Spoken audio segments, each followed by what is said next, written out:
नमस्कार, मैं हूं आशीष त्रिपाठी आपके साथ। मध्य प्रदेश में 17 नवंबर को वोटिंग में चौंकाने वाला ट्रेंड सामने आया। कुल मतदान प्रतिशत बढ़ा, लेकिन करीब 50 सीटों पर वोटिंग पिछली बार की तुलना में कम हुई। अब यह क्या दिलचस्प बात है, चलिए बताते हैं आपको। दरअसल यहां जो 50 सीटें हैं जिन पर की वोटिंग परसेंटेज कम हुआ, इनमें 9 मंत्रियों की सीट्स भी शामिल हैं। अब मंत्रियों का क्या कनेक्शन है वो भी समझ लीजिए। बीजेपी के 28 एमएलए की सीटों पर वोटिंग घटी है, तो कांग्रेस के भी 20 विधायकों की सीटों पर कम वोट्स पड़े हैं। अब ये ट्रेंड क्या बताता है? इस ट्रेंड से टेंशन में कौन है? बीजेपी, कांग्रेस, ये अपने अपने दावे कर रहे हैं। अब जाहिर है दोनों पार्टियां इसे खुद के लिए शुभ बता रही हैं, लेकिन काउंटिंग के दिन यानी 3 दिसंबर को यह पता चलेगा कि एमपी की सियासत का सिकंदर कौन है। वोटिंग के इसी अनोखे ट्रेंड पर आज हम करेंगे चर्चा, करेंगे कुछ दिलचस्प खुलासे।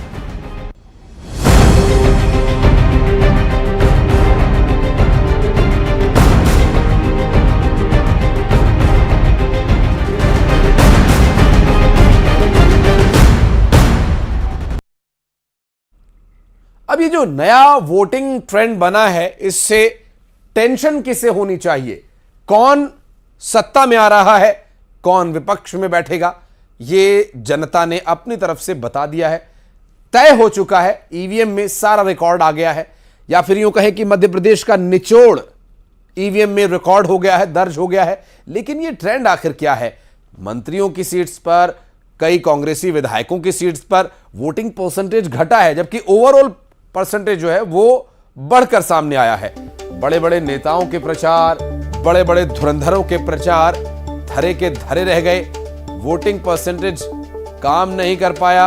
ये सारी बातें आखिर कैसे काम कर रही हैं? मध्य प्रदेश किस ओर इशारा कर रहा है? अब 3 दिसंबर तक इंतजार तो करना ही है, लेकिन ये इशारे भी समझने जरूरी हो जाते हैं, क्योंकि 50 सीटें हैं ऐसी जिन सीटों पर यह नए तरह का ट्रेंड देखने को मिल रहा है, जिसमें 9 मंत्रियों की भी सीट शामिल हैं। वोटिंग का ये जो ट्रेंड है, इससे किसे टेंशन बढ़ रही है ये भी आपको बताएंगे, और ऐसे में बात करेंगे अपने खास मेहमानों से भी, एक्सपर्ट से भी, कि आखिर ये क्या हो रहा है। तो वोटिंग का यह नया ट्रेंड क्या कर रहा है? कुल वोटिंग प्रतिशत तो बढ़ा, लेकिन 9 मंत्रियों की सीट पर वोटिंग परसेंटेज कम होता नजर आया।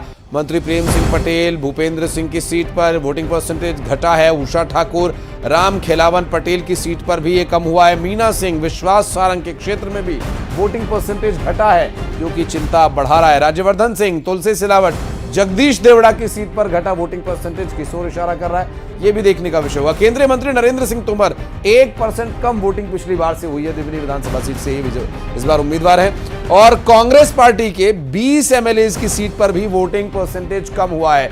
बसपा और एक निर्दलीय विधायक की सीट पर भी कम वोट पड़े हैं। वहीं एमपी में कुल 50 सीटों पर वोटों का यह प्रतिशत गिरा है, और आदिवासी इलाकों में 85 से 90% इसका असर है। और लेकिन अगर 50 सीटों पर घटी वोटिंग की बात करें, तो 9 मंत्रियों की सीट पर इसका ज्यादा असर देखने को मिल रहा है।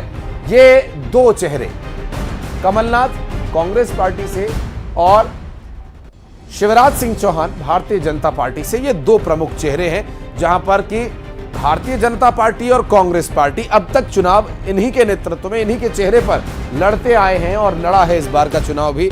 लेकिन केंद्रीय मंत्री नरेंद्र सिंह तोमर और प्रहलाद सिंह पटेल जैसे चेहरे जब बीजेपी ने मध्य प्रदेश में उतार दिए, तो सवाल कई तरह के उठने लगे कि आखिर क्या नेतृत्व परिवर्तन की ओर भारतीय जनता पार्टी बढ़ रही है। खुले मन से कई बार माननीय मामा जी यानी प्रदेश के वर्तमान मुख्यमंत्री ये पूछ चुके हैं लाडली बहनों से, चुनाव लड़ूं या न लड़ूं। कुछ तो अंदर खाने चल रहा है, कुछ तो ऐसी दिलचस्प बात है, बात करेंगे इस पर भी। हमारे साथ अभी कुछ देर में दिलचस्प बातचीत करने के लिए पैनल मौजूद होगा, जिनसे हम चर्चा करेंगे। कुछ पॉलिटिकल पार्टी के नेता होंगे, कुछ पॉलिटिकल एक्सपर्ट होंगे, कुछ ऐसे पत्रकार होंगे जो लंबे समय से चुनाव कवरेज कर रहे हैं। पार्टियों के बड़े बड़े नेताओं के साथ उनकी उठबैठ है, अंदर क्या चल रहा है उन्हें पता होता है। ये सारी बातें हम चर्चा करेंगे इस पूरे प्रोग्राम में। लेकिन वोटिंग का ये ट्रेंड टेंशन बढ़ा रहा है किसकी? देखिए, टेंशन हमेशा उसी को होती है जिसके पास खोने के लिए कुछ होता है। क्या कांग्रेस पार्टी के पास खोने के लिए यहां कुछ है? किस पार्टी के पास खोने के लिए? आप अंदाजा लगाइए। इस वक्त सत्ता में भारतीय जनता पार्टी है, लेकिन चुनाव तो 2018 में कांग्रेस पार्टी ने जीता था। ये देखिए यहां पर ये दिलचस्प जो एंगल है वो निकलकर सामने आ रहा है। तो यहां यह समझना मुश्किल हो रहा है कि सत्ता में बैठी बीजेपी, जिसने की कांग्रेस पार्टी के बड़े नेताओं को अपने साथ मिलाकर के सरकार बनाई, वो खोने से डर रहे हैं, या फिर 2018 के आंकड़ों में जिन्होंने बहुमत के साथ सरकार बनाई, जब कांग्रेस पार्टी के पास बहुमत आ गया था, क्योंकि पिछला चुनाव रिकॉर्ड्स के अनुसार तो कांग्रेस पार्टी ने ही जीता। तो अब यहां देखने वाली बात यह है कि खोने का डर किसे होना चाहिए, क्योंकि यह सारी बात आंकड़ों पर निर्भर है। यह सब कुछ आंकड़ों के हिसाब से देखा जा रहा है, आंकड़ों के नजरिए से देखा जा रहा है। स्टैटिस्टिक्स की बात हो रही है, यहां पर प्रोबेबिलिटी की बात हो रही है, यहां पर जनता जनार्दन के जनादेश की बात हो रही है। अब ये गजब एमपी का ये अजब ट्रेंडिंग क्या है, ये पैटर्न किस तरह का काम करता है? क्योंकि कई एक्सपर्ट से जब हम बात करते हैं तो उसमें ये बातें सामने आती रही हैं कि यहां पर अगर वोटिंग परसेंटेज बढ़ता है तो आप ये समझिए कि वो सत्ता विरोधी लहर है, जबकि मध्य प्रदेश में जब जब सत्ता का परिवर्तन हुआ है 5% से अधिक वोटिंग हुई है, लेकिन इस बार का जो वोटिंग परसेंटेज है वो 1 से 1.5% ही बढ़ा है। तो यहां पर वोटिंग परसेंटेज बढ़ा भी है, लेकिन सत्ता परिवर्तन होने वाले जो बिंदु है वो नजर नहीं आते। तो यहां चीजें होकर भी नहीं हो रही हैं और नहीं होकर भी हो रही हैं। पिछले चुनाव में कांग्रेस पार्टी जीतकर भी हार गई थी और भारतीय जनता पार्टी हारकर भी जीत गई थी। इस बार वोटिंग परसेंटेज बढ़ा है, लेकिन 5% नहीं बढ़ा।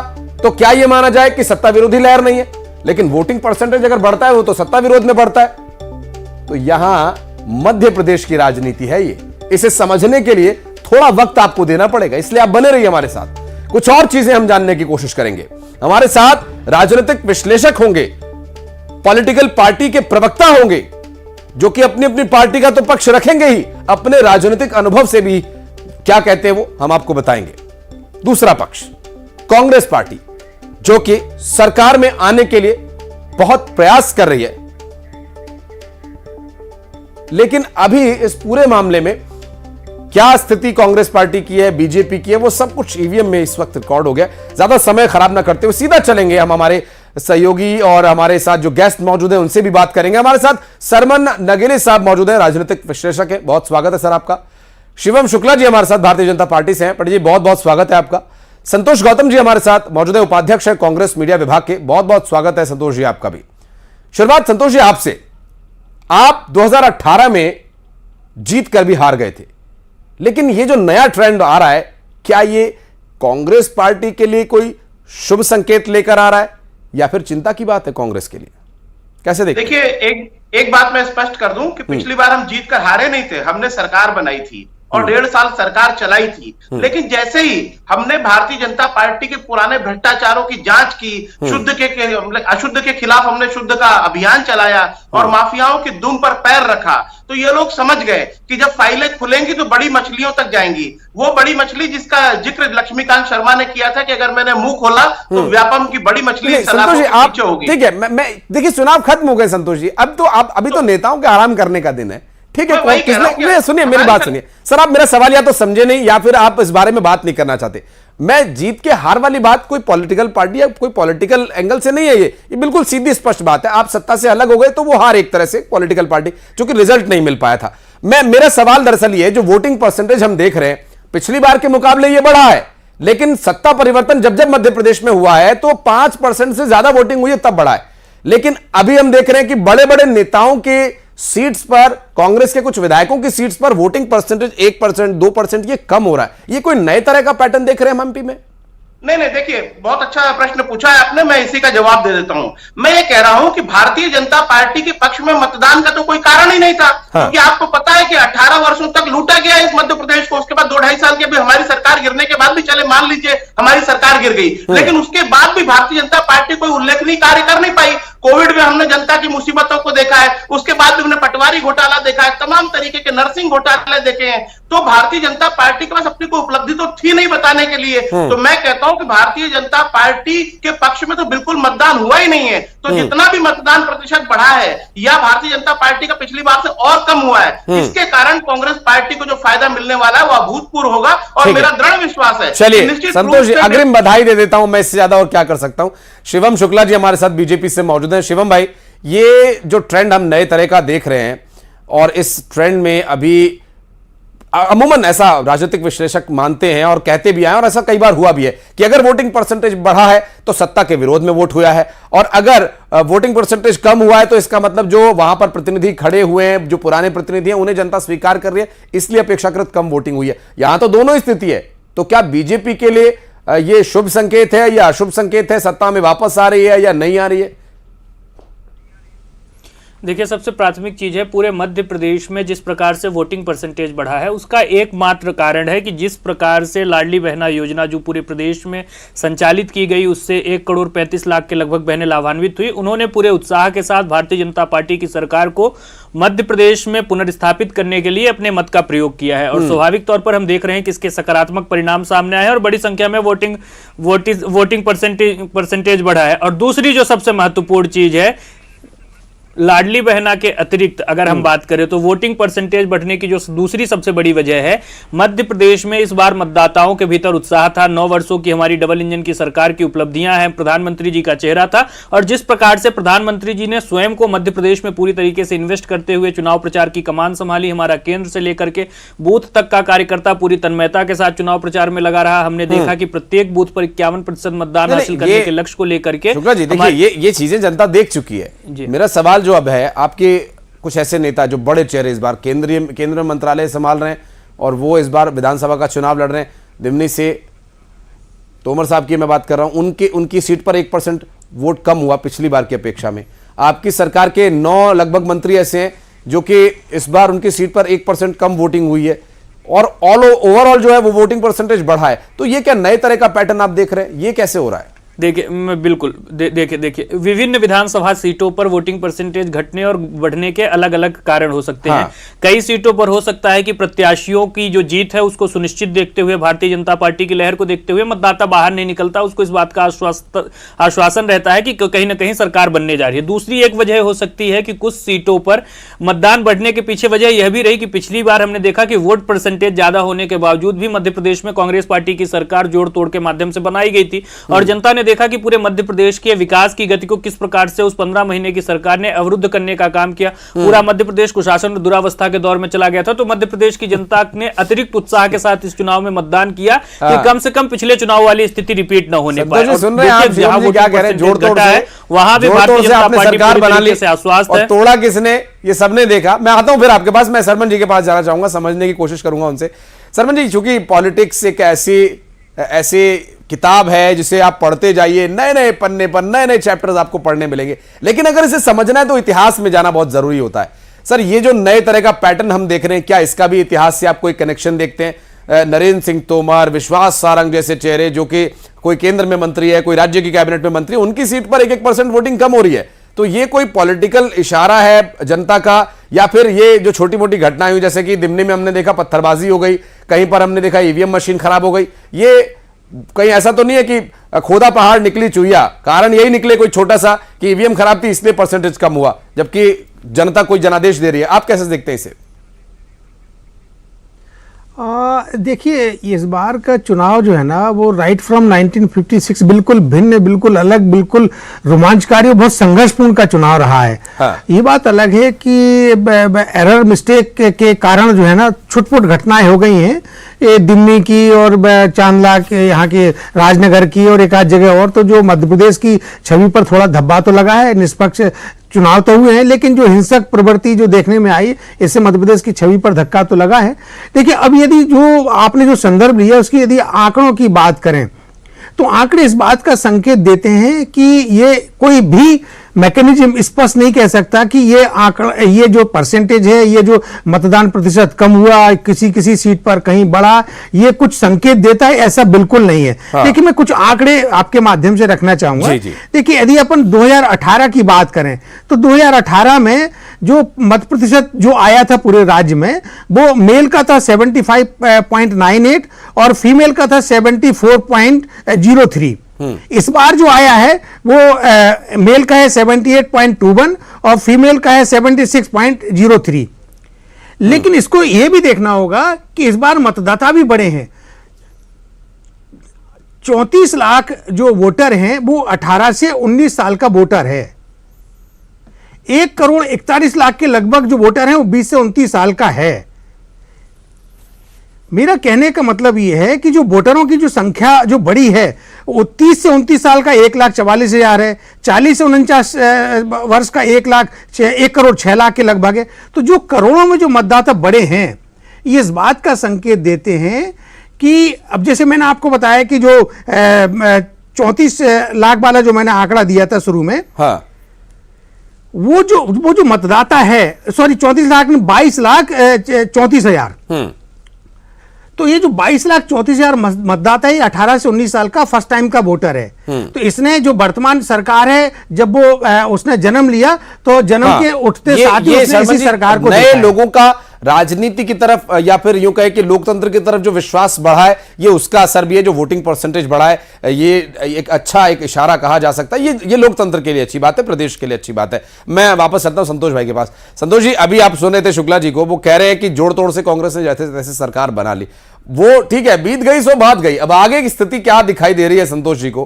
क्या देख पा रहे हैं आप? क्या कमलनाथ नेतृत्व करते आपको दिखाई दे रहे हैं? जो शपथ ग्रहण का नकुलनाथ वहां इनविटेशन दिया आए थे एडवांस में, वो हो पाएगा सर? देखिए, निश्चित रूप से मैं एक बात कह सकता हूं कि शिवम भाई कुछ भी बोले, लेकिन प्रदेश की जनता इस बात की गवाह है कि जोड़ तोड़ से सरकार किसने बनाई है। तो मैं एक बात स्पष्ट रूप से कह सकता हूं कि प्रदेश की जनता इस बार इनको उस जोड़ तोड़ का भी मौका नहीं देगी। 150 से अधिक सीटों के साथ कांग्रेस की सरकार बनेगी। और निश्चित रूप से नकुलनाथ जी ने तो अंदाज से कहा था, क्योंकि पॉलिटिकल नेता अपना अपना अंदाजा लगाते हैं। निश्चित रूप से उनका अंदाजा सही सिद्ध होगा, क्योंकि हमने जिस तरह से वोटिंग ट्रेंड देखा और जिस प्रकार से वोट देकर युवा मतदाता जब बाहर निकल रहा था और उससे मीडिया के साथी जब सवाल पूछ रहे थे, तो उन्होंने कहा कि इस बार हमने धर्म, संप्रदाय और तमाम तरीके के ध्रुवीकरण के नाम पर एक चीज संतोष भाई, आपकी नजर से संतोष गौतम की नजर से आप बीजेपी की ऐसी वो कौन सी कमी देखते हैं? जनता की सेवा, सरकार ने क्या किया, कौन सी योजनाएं चलाई, उन सबसे अलग ऐसी कौन सी कमी आप देखते हैं संगठनात्मक स्तर पर या नेता के स्तर पर, जिसकी वजह से आपको यह लगता है कि हो सकता है कि कांग्रेस पार्टी के सामने बीजेपी टिक ना पाए या जनता ने बीजेपी को नहीं चुना है? देखिए, बहुत अच्छा सवाल पूछा, इसलिए मैं सीधा उत्तर देता हूं इसको।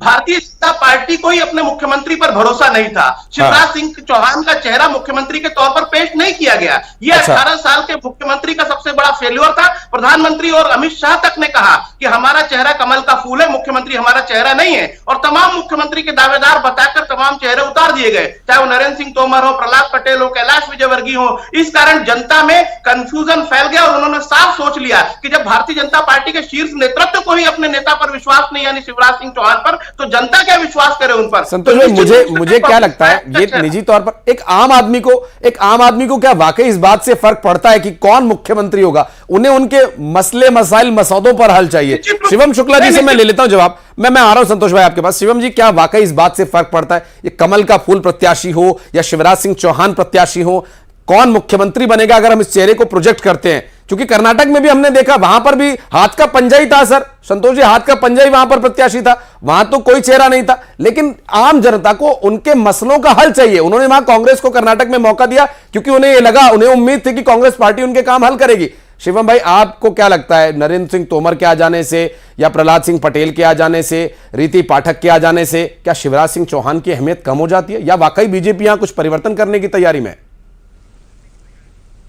देखिए, सबसे प्राथमिक चीज है, कांग्रेस पार्टी जब इस प्रकार के आरोप लगाती है तो उसको कम से कम अगल बगल झांक करके देख लेना चाहिए। हमारे ही दो पड़ोसी राज्य हैं, राजस्थान और छत्तीसगढ़, वहां कांग्रेस पार्टी की सरकार है। न तो इन्होंने राजस्थान में जो उनके सिटिंग चीफ मिनिस्टर हैं उनको चेहरा करके चुनाव लड़ा है, ना ही छत्तीसगढ़ में। वहां दोनों जगह यह कलेक्टिव लीडरशिप में उतर रहे हैं। तो क्या इनको अपने मुख्यमंत्री के ऊपर विश्वास नहीं है? भारतीय जनता पार्टी तो हमेशा अपने केंद्रीय नेतृत्व के चेहरे पर चुनाव लड़ती है। कमल का चिन्ह जो हमारा है वही चुनाव होता है, और हमारे प्रत्येक कार्यकर्ता के पास यह सहूलियत होती है, अगर नेतृत्व उस पर विश्वास करे, प्रदेश की जनता की आकांक्षा हो, तो वह मुख्यमंत्री के पद पर बैठ सकता है। हमारे यहां पर न कोई परिवारवाद का सिस्टम है, न पट्टावाद का सिस्टम है। यह चीज तो अपने आप में स्पष्ट है। संतोष जी को जवाब देना चाहिए, क्या इनकी अपनी चुनी हुई सरकारों पर विश्वास नहीं था, मुख्यमंत्रियों पर विश्वास नहीं था कि दो दो राज्यों में यह चेहरा घोषित करके चुनाव नहीं लड़ रहे हैं? देखिए, मध्य प्रदेश में भारतीय जनता पार्टी ने चुनाव इस नारे के साथ लड़ा, मोदी की गारंटी मध्य प्रदेश की जनता की थी। और गारंटी किस चीज की? सुशासन की, यहां पर सरकारी नीतियों को सही तरीके से सुचारू रूप से लागू करने की। और भारतीय जनता एक लाइन में कहे तो वादों को पूरा करने की गारंटी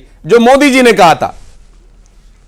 स्वाभाविक तौर पर तो हमने उन्हीं की गारंटी के माध्यम से चुनाव लेकिन इशारा है जनता का कि वो बीजेपी को नहीं चुन रही है। संतोष जी भी इसी तरफ इशारा कर रहे हैं। सर, मैं आपको सुन नहीं पाया। संतोष जी का इशारा है कि ये जो वोटिंग परसेंटेज कम हो रहा है, या जो शिवराज सिंह चौहान के सामने जो बड़े बड़े चेहरे उतार दिए गए, विश्वास नहीं है। जनता ने जब कंफ्यूजन में वोट किया तो वो कंफ्यूजन बीजेपी के खिलाफ जा रहा है। स्पष्ट है, जनता कंफ्यूजन कांग्रेस पार्टी के बारे में रखती है कि इनके नेता कौन होंगे, इनके कार्यकर्ता कौन होंगे। कमलनाथ जी को अपने कार्यकर्ताओं का विश्वास मध्य प्रदेश में नहीं अर्जित है। हमने देखा किस प्रकार की स्थिति बनी है। दिग्विजय सिंह ईवीएम पर आरोप लगा चुके हैं। कमलनाथ जी अधिकारियों कर्मचारियों को डराने का काम कर रहे हैं। शासन प्रशासन पर से विश्वास उठ चुका है। स्वाभाविक तौर पर हार की बौखलाहट कांग्रेस पार्टी के कार्यकर्ताओं और नेताओं के मुख से बाहर आ रही है। एक बात आप समझ लीजिए, मध्य प्रदेश हो या फिर राजस्थान हो, छत्तीसगढ़ हो, तीनों ही राज्यों में कांग्रेस पार्टी का सफाया होने जा रहा है। जनता ने इन चुनावों में इस चीज को सुनिश्चित किया है कि जो कुशासन और दुरावस्था का दौर उनको कांग्रेस के शासनकाल में देखने को मिला था, उसको जनता दोबारा स्वीकार नहीं करने वाली है। अभी हम बात कर रहे थे कमलनाथ के सुपुत्र की कि उन्होंने टिकटों का निर्धारण किया, शपथ की तारीख बताई। मैं शुक्ला जी, मेरे पास आखिरी 30 सेकंड है, एक छोटा सा रिएक्शन संतोष भाई का लेना चाहूंगा। संतोष जी, वो बहुत बड़ी, जो सबसे बड़ी गलती आप मानते हैं, जैसा कि आपने अभी कहा कि बीजेपी सत्ता में नहीं आ रही, कांग्रेस आ रही है, वो एक बड़ी गलती बीजेपी की और एक बड़ी उपलब्धि कांग्रेस की, जिसकी वजह से आप सत्ता में आ रहे हैं, बीजेपी जा रही है, या जो भी आप समझते हैं, एक लाइन में बताइए। निश्चित रूप से अगर एक गलती की बात की जाए तो एक गलती यह है कि हमें 5 साल के लिए जनता ने मैंडेट दिया था, लेकिन उसको 1.5 साल में हटा दिया भारतीय जनता पार्टी ने। जनता उस बात से आक्रोशित है और जनता देखना चाहती है कि कांग्रेस के 5 साल कैसे होते हैं। निश्चित रूप से 18 वर्ष से भारतीय जनता पार्टी को भुगत रही। शिवम भाई, कांग्रेस की एक बड़ी वो कमजोरी, बीजेपी की एक बड़ी मजबूती, 10 सेकंड। देखिए, बीजेपी की सबसे बड़ी मजबूती हमारे सांगठनिक कौशल, हमारे कार्यकर्ताओं का आत्मविश्वास और हमारी सरकार की कांग्रेस की कमजोरी, यही हमारा सबसे बड़ी ताकत थी। और कांग्रेस की सबसे बड़ी कमजोरी इनके नेतृत्व के पास स्वीकारिता नहीं। समय बहुत कम है। बहुत बहुत शुक्रिया शिवम भाई आपका, शिवम भाई आपका, संतोष जी आपका, इस पूरी चर्चा में हमारे साथ जुड़ने के लिए। तो एक नए तरह का पैटर्न गढ़ रहा है मध्य प्रदेश, लेकिन क्या है ये इशारा? जनादेश 3 तारीख को होगा स्पष्ट। लगातार खबरों का सिलसिला आगे जारी रहेगा। वक्त एक छोटे से ब्रेक का।